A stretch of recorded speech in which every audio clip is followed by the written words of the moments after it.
thought maybe I would come up with something to say, but I've got nothing. So instead, I thought I would quote something that gave me comfort a long time ago. Is God real? The more proper question would be, is reality divine?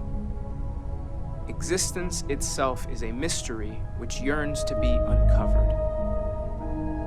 What is goodness but a comparison to the good? What is existence but a participation in being? For where the diversity of the universe inspires awe and wonder, it exists only in contrast to a simplicity so pure that it may only be understood as primordial and even divine.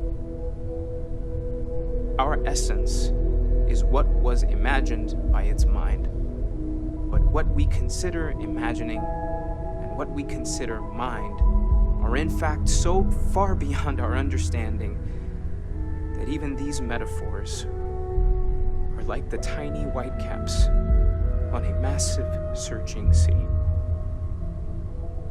There's more, but those are the parts that speak to me the most.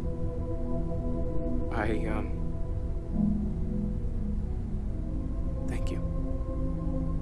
That was really thoughtful, Mateo. Thank you. Does anyone else want to say anything?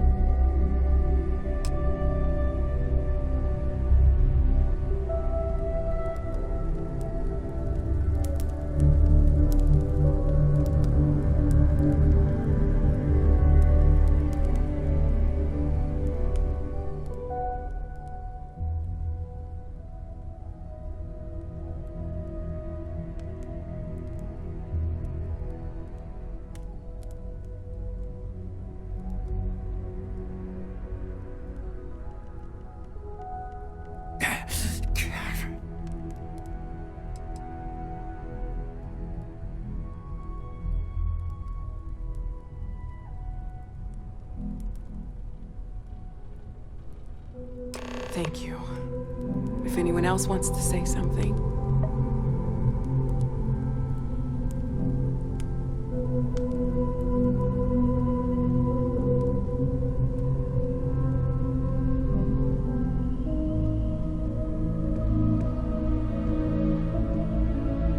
I don't often speak about what I believe in. It seems so redundant with how I live. But death is one of those occasions where it's hard not to look inward.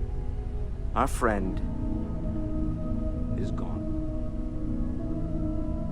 There's no afterlife or second meetings. No God in heaven that is curating a perfect ending for him. So it's up to us. We are what lives on. If the pain of loss inspires us to greater action, then that is the good that comes from all this. Humanity is what truly creates our world. We are the ones that judge things to be good or evil, joyful or mournful. Let us take responsibility for it.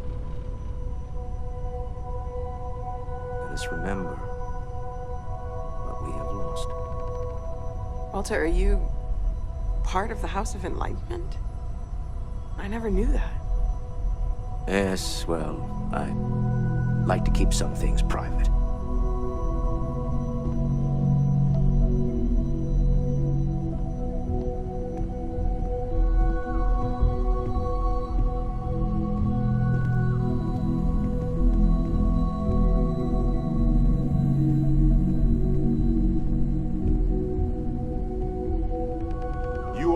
Not like thinking about this, but when we die, everything about us breaks down, decomposes, gets eaten up by insects and microbes.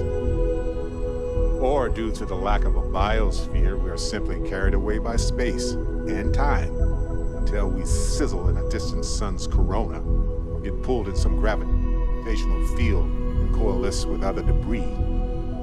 Not comforting, huh? But I disagree. Do you know what I find uncomfortable? The thought that after I die, the universe is just going to stand still forever. Could you imagine? The fact is that the universe goes on, that life goes on, that things do not just sit still.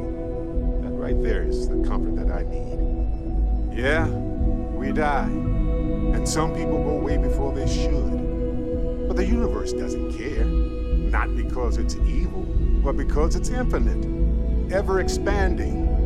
And who wouldn't want to be a part of infinity, even if it's just for a short while? Listen, we don't worry about ourselves before we were born, do we? Of course not. We emerge from the universe as we return to it. And for one beautiful moment, we are here together.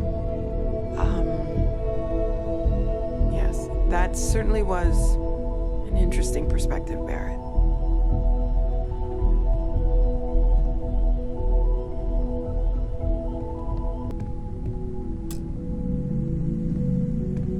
Everyone is in mourning. I understand, but I cannot quite share in their emotion. I have seen death. I have lost people I considered close. But this is... it is not the same. I cannot explain why. I am not sure I am making sense. Thank you.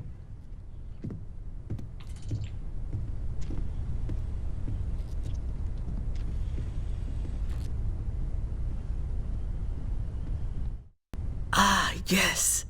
I remember you. The wedding. I was so happy for both of you. I wish the circumstances of my visit were better. Unfortunately, this isn't the first Constellation funeral I've been to. After 35 years, you say goodbye to a lot of friends. I hope you don't mind me saying, but I feel numb just thinking about it. Sarah meant the world to me. She was the future. I knew it as soon as I met her.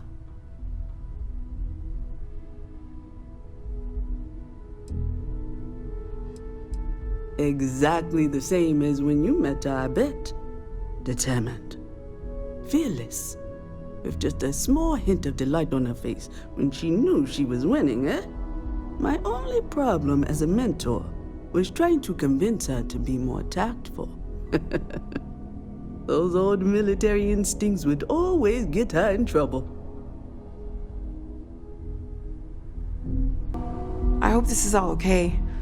Between fixing things up and sending out messengers and getting all the paperwork done. It's not much. Good. Good. Sorry, if I talk any longer, I'm gonna start crying. Could you excuse me? You know, what you're feeling right now is a chemical reaction whose evolutionary goal is promoting social cohesion. Never seems to work for me. No matter how many times I do this, I feel less attached, not more.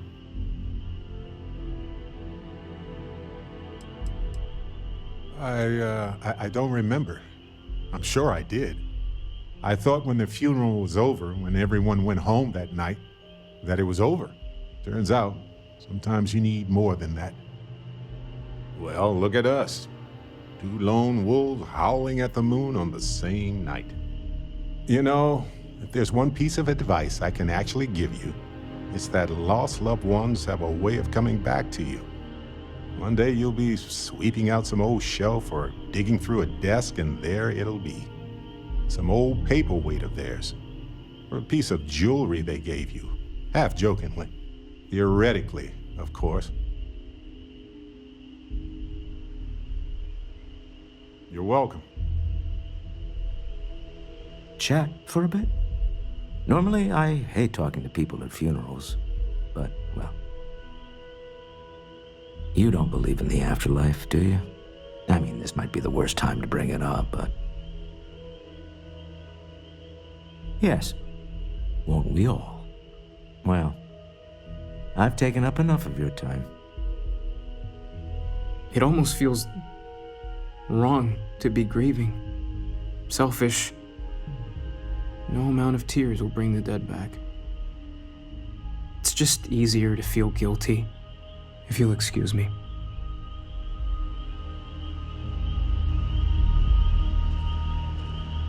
Oh, hi. I guess. It's just that I feel so alone. With Sarah, it was like starting a family again. The way she'd smile at me reminded me of my mom.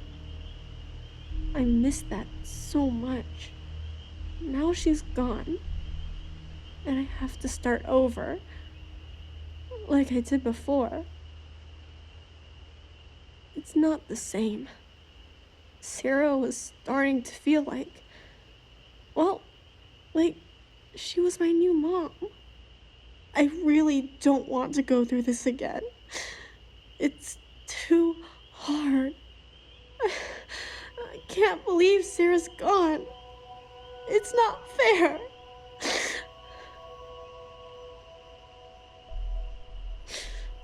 Really? You mean it? I would love for that to be true. Hey, thanks for talking to me. I'm actually feeling a little better knowing that you care how I feel. Maybe I'm not so alone after all.